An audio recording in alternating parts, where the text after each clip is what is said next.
kembali bersama saya Lisa Tarigan. Kali ini saya berada di ruangan tamborin, habis melayani. Dari sini saya bersama dengan teman-teman tamborin saya. Yuk, perkenalkan dirinya. Halo ya, perkenalkan nama saya Emma Ninta Karina, saya 22 tahun dari Sumberkati.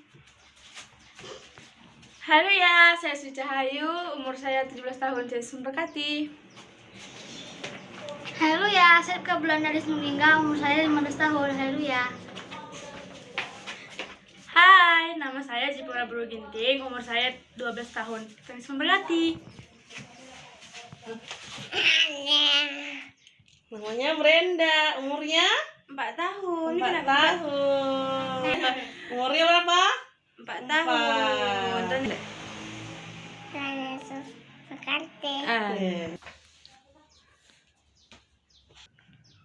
Hai, aku Deborah Sebani Kirtidagensi Bro. Umurnya tahun ini 18 kayaknya. Percaya aja lah. 3. Dari Sumberkati. Hai, halo. Kembali lagi bertemu dengan saya Lisa Tarigan. Di video di awal ada video saya dan video teman-teman saya sesama penari tamborin. Video itu kami ambil setelah selesai melayani hari Minggu kemarin di ruangan tamborin, hari Minggu tanggal 14 Maret 2021. Dari video tersebut kita dapat sama-sama belajar, kita dapat belajar bahwa kenyataannya dan kebenarannya dalam hal melayani Tuhan tidak ada batasan apapun. Tidak ada batasan umur, tidak ada batasan cantik atau jelek, tidak ada batasan kaya dan miskin. Tapi dalam melayani Tuhan, Tuhan hanya minta satu, yaitu ketika kita melayani dengan sepenuh hati kita, dengan setulus hati kita hanya tertuju untuk Tuhan. Kita buka kitab kita dalam kitab Roma pasal ke-12 ayat yang ke-11. Roma pasal 12 ayat yang ke-11. Saya akan membacakannya. Janganlah hendaknya kerajinanmu kendor. Biarlah rohmu menyala-nyala dan layanilah Tuhan. Saya ulangi sekali lagi. Roma 12 ayat yang ke-11. Janganlah hendaknya kerajinanmu kendor. Biarlah rohmu menyala-nyala dan layanilah Tuhan. Haleluya. Bagaimana kehidupan kita saat melayani Tuhan? Apakah roh kita menyala-nyala dalam melayani Tuhan? Atau sebaliknya? Ataukah dompet kita yang menyala-nyala ketika kita melayani? Dompetnya menyala-nyala, kantongnya terbakar karena gak sabar untuk menunggu jam pulang agar dapat fulus, dapat PK. Gimana? Dalam hal melayani Tuhan, berikanlah hati kita yang benar-benar untuk Tuhan. Jangan kendor. Biarlah roh kita menyala-nyala dan layanilah Tuhan. Giat dalam melayani Tuhan. Semangat dalam melayani Tuhan. Tanpa bayaran apapun, tidak apa-apa.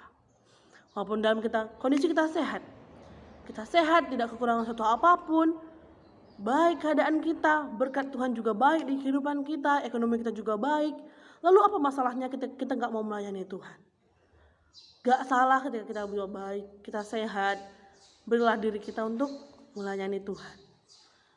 Dalam 1 Korintus pasal yang ke-15 ayat 58, 1 Korintus 15 ayat 58 dikatakan bahwa karena itu saudara-saudaraku yang kekasih, berdirilah teguh, jangan goyah, dan giatlah selalu dalam pekerjaan Tuhan. Sebab kamu tahu bahwa dalam persekutuan dengan Tuhan, jerih payahmu tidak sia-sia. Karena itu saudara-saudaraku yang kekasih, yang pertama, berdirilah teguh dalam melayani Tuhan. Mari sama-sama kita berdiri teguh. Yang kedua, jangan goyah. Jangan goyah ketika mungkin kita melayani, terkena angin sepoi-sepoi, merasa bahwa ini adalah suatu titik kenyamanan kita, akhirnya kita jatuh dan gagal. Kedua, jangan goyah. Yang ketiga, giatlah selalu dalam pekerjaan Tuhan. giat dalam pekerjaan Tuhan, semangat dalam melayani Tuhan tanpa mengharapkan imbalan apapun. Lalu dikatakan bahwa sebab kamu tahu bahwa dalam persekutuan dengan Tuhan, bahwa dalam hidup dalam Tuhan, ketika kita melayani Tuhan, dikatakan apa?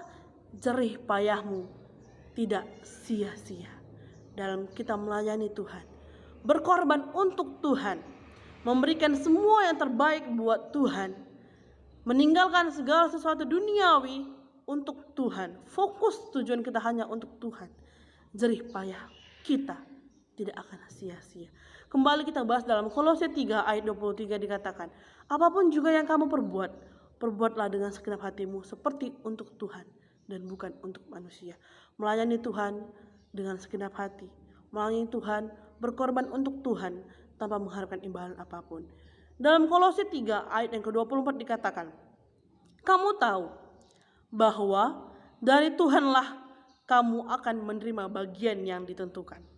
Jelas dikatakan dalam ayat yang ke-24, dari Tuhanlah kita akan menerima bagian. Dari Tuhanlah kita akan menerima upah kita. Karena bahwa Tuhan akan memberikan bagian yang ditentukan Tuhan untuk kita. Jadi kita gak perlu khawatir, kita gak perlu takut. Ketika kita benar-benar fokus untuk Tuhan, hidup kita benar-benar untuk Tuhan. Masalah apapun, pergumulan apapun, baik pergumulan ekonomi kita, masalah apapun, Tuhan akan selesaikan. Dan Tuhan akan memberikan apapun yang kita perlukan.